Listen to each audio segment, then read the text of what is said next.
Really careful, not yet. Roger.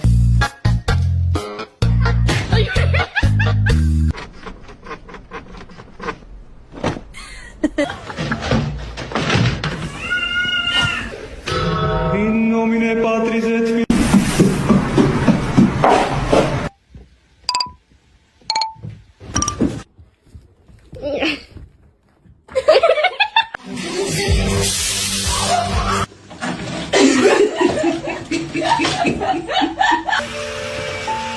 괜찮아요.